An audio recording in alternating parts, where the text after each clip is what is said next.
사후 서비스. 이거 보면은 이렇게 있어요. 사후 관리 1년 해야 된다. 맞죠? 1년 하고 있죠, 지금? 근데 단서가 하나 붙어 있습니다. 맨 마지막 문장. 보건복지부령으로 정하는 사유가 있으면 연장이 가능하다. 이렇게 돼 있습니다. 그러니까 보건복지부 마음대로 저거 1년을 10년으로 늘릴 수 있는 거예요. 결심을 하면. 그러면 이게 헌법상 우리 입양 가정의 주거의 자유와 사생활의 자유를 침해하는 거죠. 근데 이거를 이제 공공복리 목적으로 제한할 수 있습니다. 이거 아동학대가 우려돼서 제한할 수 있어. 할 수 있어요. 그런데 헌법 37조를 보시면 법률로서 제한해야 됩니다. 법률로서 제한해야 된다는 말은 시행령이나 시행규칙은 안 되는 거예요. 근데 여기 1년 동안 이건 법률로 규정된 거니까 이건 괜찮아요. 근데 보건복지부령으로 마음대로 할 수 있다. 저거는 이제 시행규칙으로 하겠다는 거예요. 시행규칙. 자, 시행규칙을 볼까요?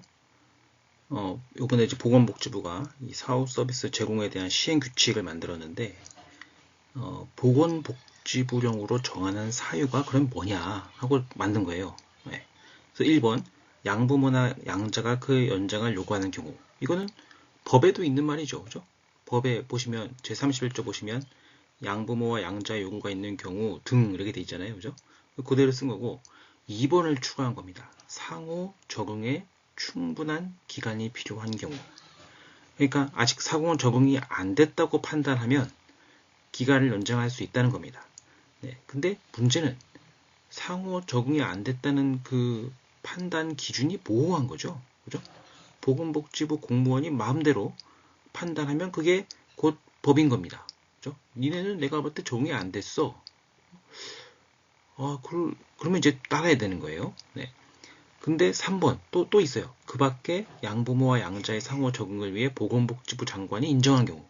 그러니까 장관이 지시만 하면 언제든지 연장할 수 있다. 이런 것들이 시행규칙에 다 포함이 된 겁니다. 근데 어떤 이유를 갖다 붙이든 시행규칙으로는 안 된다는 거예요. 보건복지부령으로는 입양가정의 주거의 자유와 사생활의 자유를 침해해서는 안 됩니다. 아무리 공공복리 목적이라 할지라도.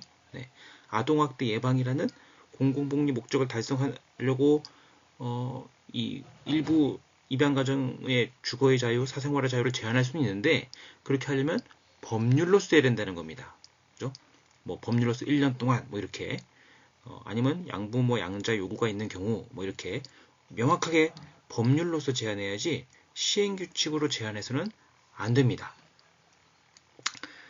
근데 뭐 어떤 분은 또 이렇게 얘기할 수 있어요. 이거 사후 관리가 아니라 사후 서비스잖아. 아니 아동학대를 감시하려고 오는 게 아니고 서비스 해주려고. 근데 뭘 그렇게 예민하게 굴어 많이 해주면 좋지. 뭐 이렇게 얘기할 수도 있어요. 그런데 이게 강제잖아요. 그죠? 강제는 서비스가 아닙니다. 아무리 좋은 걸 할지라도 내가 받기 싫다고 하면은 안 받을 수 있어야 안 받을 수 있어야 되는 것이고 내가 받고 싶다 했을 때 줘야 그게 서비스인 거예요. 그죠? 그리고 31조의 그 둘째 주 보세요. 정기적인 상담과 필요한 복지 서비스를 지원하고 마치 무언가를 지원하는 것처럼 돼 있지만 그 뒷문장 보십시오. 아동 적응 보고서를 작성해야 된다. 누군가 우리를 계속 관찰하면서 보고서를 써야 된대요. 이게 서비스입니까? 네, 말이 안 되는 거죠. 이거 감시입니다. 감시. 자, 그리고 제가 이 매뉴얼을 찾아봤어요. 지금 제가 캡처해드린 이 화면은 2025년도 아동 통합 서비스 매뉴얼이라는 뭐 그런 보건복지부에서 갖고 있는 매뉴얼입니다.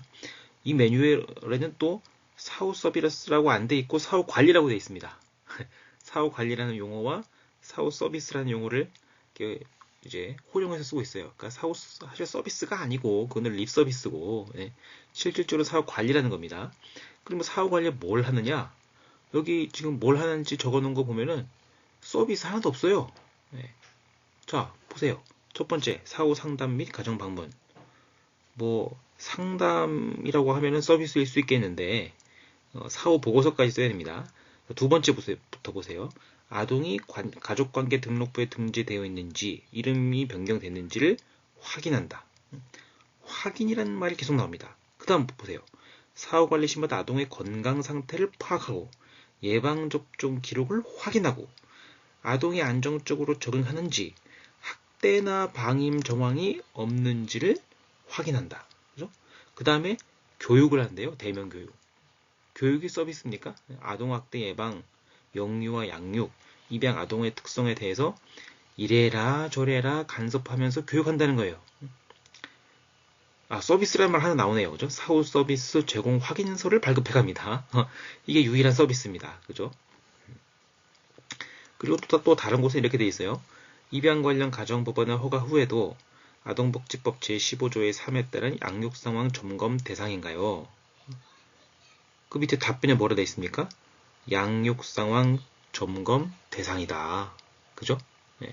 그러니까 점검하는 거예요. 점검.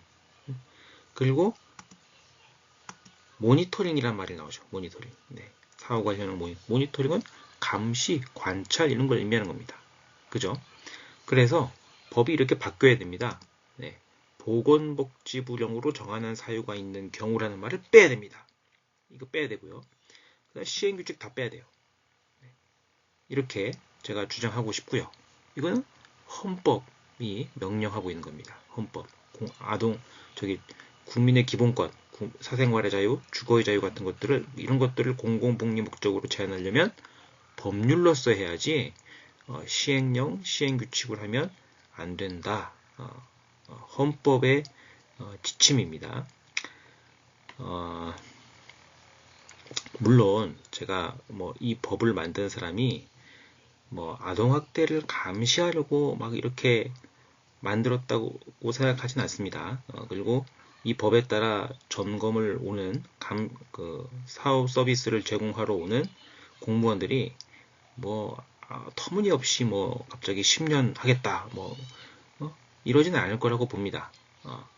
그럼에도 불구하고 제가 이걸 강력히 주장하고 싶은 것은, 아니 지금 공무원은 선량할지 모르지만 그 자리에 사람이 계속 바뀌잖아요. 그죠? 그리고 어디 가나 사이코패스가 있어요. 네. 대표적으로 이런 사람들이 있습니다. 정인이 사건 때 이런 칼럼 쓴 사람이 있어요. 멈춰선 아동학대 방지 시스템. 정인이 또 나온다라는 제목의 칼럼을 쓰신 분이 있는데, 이분이 이제 이순영 서울대 교수입니다. 명문대 교수예요. 이분이 뭐라 그러셨냐면, 입양아가 19세가 될 때까지 일정 기간마다 전문가가 가정을 방문해서 아이가 제대로 자라고 있는지 철저히 조사해야 된다. 그냥 조사도 아니고 철저히 조사해야 된대요. 몇 살 때까지? 19세까지. 그러니까 사후관리 몇 년 하라는 겁니까? 19년 하라는 겁니다. 19년. 그죠? 그래서 입양 가정이 아이 성장에 적절한 환경인지 아닌지를 살펴보고, 행여나 학대 의심 정황이 조금이라도 있다 싶으면 언제든 시스템을 작동시켜 아이를 안전하게 구출해야 된다. 서비스 아니죠? 네, 감시입니다. 그죠? 감시.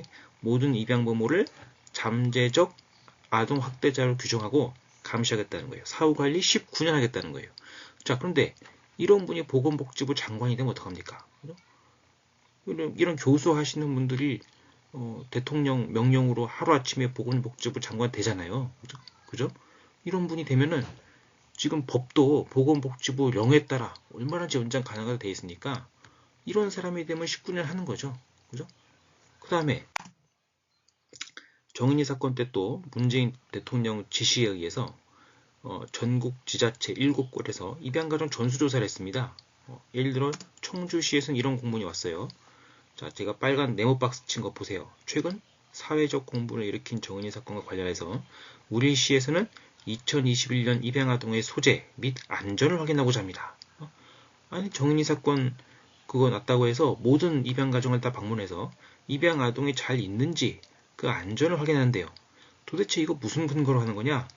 근거가 여기 나와 있습니다. 근거가 뭐죠? 입양특례법 제3조 국가의 책무, 그 다음에 입양특례법 제25조 사후 서비스 제공. 사후 서비스라는 이 조항이 근거가 됐습니다.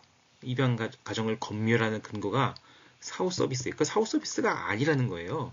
사후 관리라는 거예요. 그 밑에 줄 보세요. 밑에 줄 사후 관리는 지속적으로 이루어지되 1년은 의무적으로 시행한다. 그러니까 법률이 1년으로 돼 있는데 그 1년은 의무인 거고 사후 관리는 무한정 해야 되는 거야. 무시무시한 얘기죠. 그죠? 그래가지고 그러니까 이 청주시청 관계자들이 사이코패스인데 이 사람들이 갑자기 보건복지부 공무원이 되면 어떡합니까? 이러면 그냥 우리 입양가족들은 다 사후관리 무제한으로 받는 거예요. 그러니까 그 규정은, 그 법률은 절대 양보할 수가 없는 겁니다. 아니 지금 공무원들이 절대 그렇게 무자비하게 자기들 마음대로 자의적으로 기간을 연장할 그런 의도를 갖고 있지 않더라 할지라도 우리는 항상 그 보건복지부 공무원들이 얼마나 선량한가 거기에 의존하게 되는 거예요. 사이코패스가 보면은 우리는 사후감시 19년 받을 수도 있는 거고 그냥 지금처럼 선량한 사람들이 있으면 그냥 계속 1년 가는 거고 이렇게 되는 거죠. 왜 그래야 되는 거죠? 입양가정의 법적 안정성이 굉장히 불안해지는 겁니다. 그러면 안 된다. 사후관리 좀 바꿔야 되고요. 자, 이 당시에 그래서 청주시청 관계자들이 엄청나게 욕을 먹고 결국 입양가정을 방문하지 못했습니다. 못하고 대신에 이 서류로 대체했죠. 입양 양육 보조금 그리고 입양 축하금을 받았으니까 그러니까 그 돈을 잘 받고 아동을 양육 잘 하고 있는지 그 확인서를 써라. 그 제출해라. 또 이렇게 또 바꿨어요. 이거는 이 규정에 따른 거죠. 시행령에 있는 이 규정. 지자체는 장애아동 등 입양아동의 양육 여부 및 장애 질환 상태 등을 확인하기 위해서 보건복지부령으로 정하는 바에 따라 관계 공무원으로 하여금 조사하게 하거나 양친에게 필요한 자료 제출을 요구할 수 있다. 그러니까 조사할 수 있대요. 국가가 입양가정한테 나와서 조사할 수 있대요. 근데 그 근거가 뭐냐면 입양아동의 양육 여부 및 장애 질환 상태 등을 확인하기 위해서.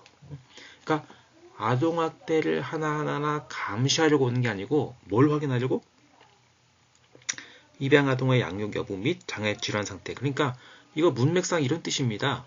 그러니까 부정수급을 막기 위한 거예요. 그러니까 입양아동을 양육해야 받을 수 있는 게 입양아동 양육수당인데 입양아동도 양육하지 않으면서 이거 받고 있는 거 아니야? 부정수급이죠. 그죠? 또 장애아동에게 주는 수당이 또 있는데 아이가 장애도 없으면서 그냥 이렇게 돈 받아먹고 있는 거 아니야? 요거 확인하려고. 그러니까 보조금 지급 대상인지 아닌지 그 여부를 확인하려고 조사하라는 것이지 정인이 사건 같은 사건이 일어날 때마다 이거 입양 부모인데 이거 수상한데 이거 정인이 부모처럼 이거 입양아동 학대하고 있는 거 아니야? 요런 목적으로 검사하라는 게 아닙니다. 그죠? 그래서 이것도 시행령을 좀 바꿀 필요가 있습니다. 문맥상 이 부분을 좀 더 명확하게 보조금 지급 대상 여부를 확인하게 하는 거다. 그리고 다른 목적으로 조사해서는 안 된다. 요렇게 딱 명확하게 쓰면은 청주시청 관계자가 아무리 사이코패스를 할지라도 요딴 짓을 하지 못하겠죠. 그죠? 네. 결론 내겠습니다. 2011년 입양편의법 개정 이후 입양 절차는 단 한 번도 신속해진 적이 없었습니다. 근데 이번에 국내 입양 특별법 딱 보니까 국내 입양 활성화라는 목적이 들어갔어요. 그래서 이거는 굉장히 큰 성과다.